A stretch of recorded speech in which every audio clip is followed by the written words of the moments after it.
I was born with a strange gift. The ability to see what no human being has ever seen before.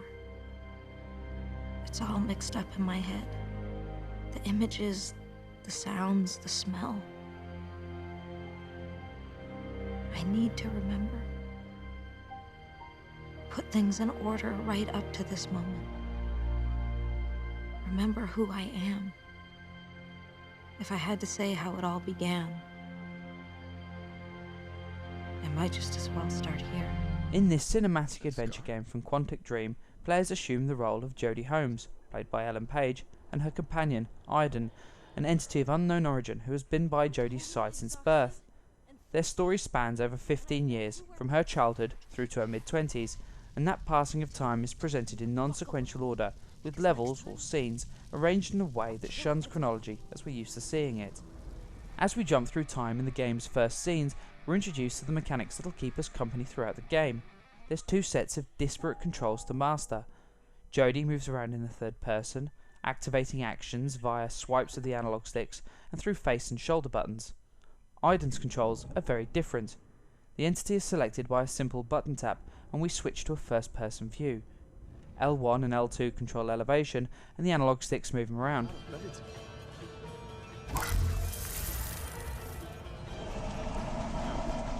Aiden has a variety of tricks up his ethereal sleeve.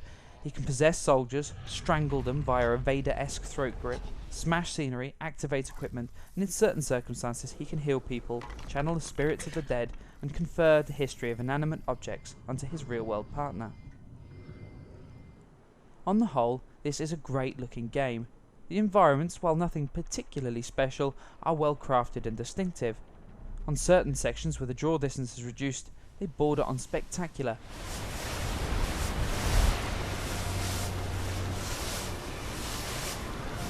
There's the occasional drop in frame rate, but nothing too distracting, and the odd graphical glitch that may or may not get fixed with a day one patch.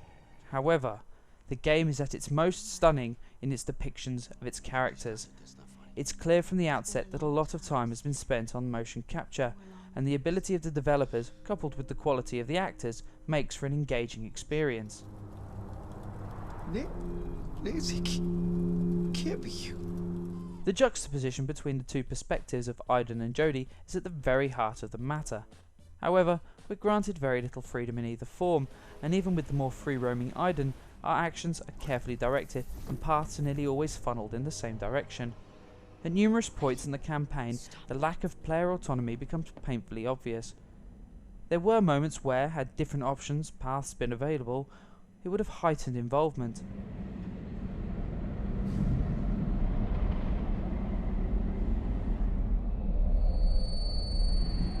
In terms of branching paths, there is some flexibility, but during the more sandboxy moments, a little more freedom would have gone a long way. The scenes play out in the same order every time, and even when actions are changed, during subsequent playthroughs, very little alters when it comes to each scene's end. Outcomes that are seemingly cast in iron bookend each encounter, and no matter our actions in the game, the characters around us don't seem to veer away from their preordained opinion of us. It's over, Jodie. It's over. It's over.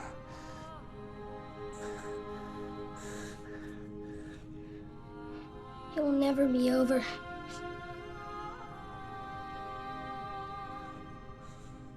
During scenes, there is some variety to be explored in repeat plays. Rather than story-changing events, there's little pockets of content waiting to be unearthed. These events will add some longevity to those looking to squeeze more out of the experience, but there's nothing substantially different about a second pass. There are different endings, but these are impacted more by the decisions made at the end, while success and failures made earlier just trigger additional cutscenes that give more colour to the conclusion. Having said all that, we should stress that the first playthrough was thoroughly enjoyable. The performances of the whole cast ranged from solid to exceptional. It was, at times, an emotional rollercoaster, wrenching the player between moments of heartwarming encouragement to heartbreaking sadness. Ellen Page and Willem Dafoe both deliver accomplished performances. The story itself is really enjoyable, if slightly predictable. There's twists and turns along the way, and its non-chronological presentation allows Quantic Dream to play around with the delivery of the drama. The controls will infuriate some, but we had no major issues with them. It's not easy to screw things up, and once this realization sinks in, it robs the game of an element of drama. There's very little risk, and as such, it cheapens the reward. For all its limitations with regards to control and choice, the first play is engrossing and absorbing, and unlike nearly anything else out there. Though look beyond that first play and the veneer starts to come off, with cracks starting to appear. Our advice? Own that first playthrough. Let yourself get immersed in it and enjoy it as much as possible. It's that first meeting that's so enticing, so involving, and so unique. After that, if you must play it through again to see what you've missed, give it months, not days, between your visits. The second bite is near so sweet. Sorry eyes, they cut through the bone, make it hard to leave you alone. They leave you here, wearing your wounds, waving your guns at somebody new. Oh,